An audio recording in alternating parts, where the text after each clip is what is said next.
Salutare, prieteni! De luni până joi, de la 5 un sfert până la 7 fără un sfert, toate drumurile la Jurnal TV duc la Veranda. Asta va fi cea mai bună emisiune, numărul 1. Lăutarii au încins spiritul de sărbătoare care flutură astăzi ca un drapel pe acoperișul de la Veranda. Un invitat deosebit, care a venit cu o rețetă deosebită, nimeni alta decât Geta Burlacu. Felicitări pentru început, bun augur! Preparăm cotlet de porc cu garnitură de mere a la Geta Burlacu.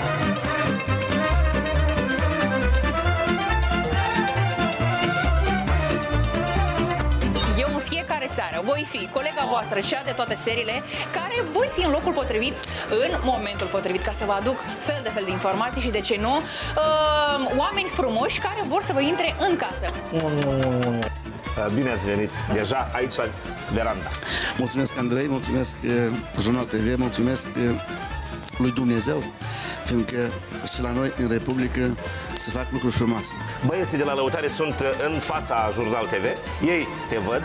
Așa. Și așteaptă gestul maestrului ca să înceapă muzica. Imediat, chiar acum, băieți.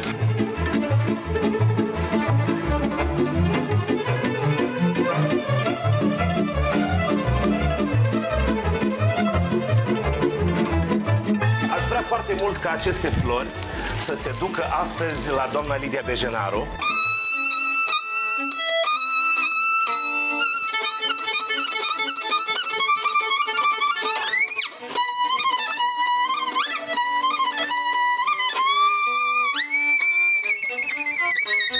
Cei care aduc nu doar dimineața, ci și spiritul matinal în casele dumneavoastră.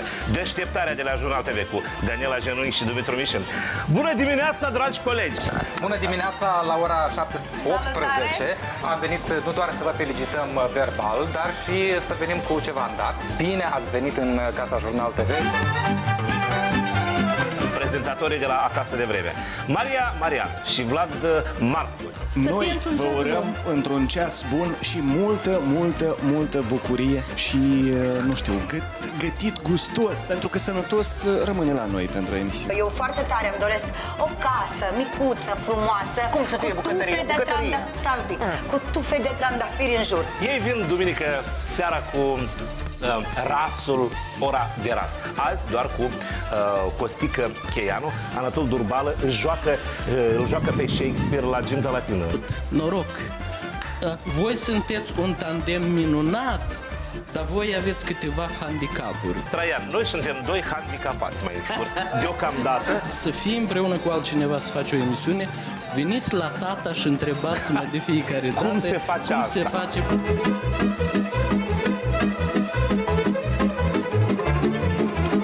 Voi sunteți așa, unul o celebritate, o vedetă, un super mega showman, și Traian, eu prima dată l-am văzut aici. Înțeleg că este un anonim cum. Și s-am adus numai ție, Traian.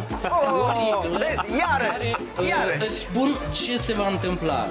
Ăsta, vedeta, își va ridica mereu nasul sus. Deci te porni cu asta și îi măsori nasul de fiecare dată.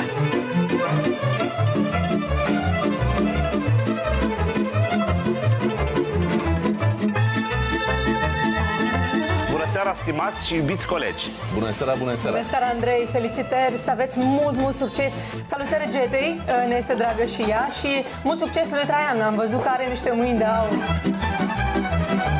Pentru toți telespectatorii de la Veranda, Geta Burlacu și Aurel Chirtoacă, chiar acum, într-un duet frumos.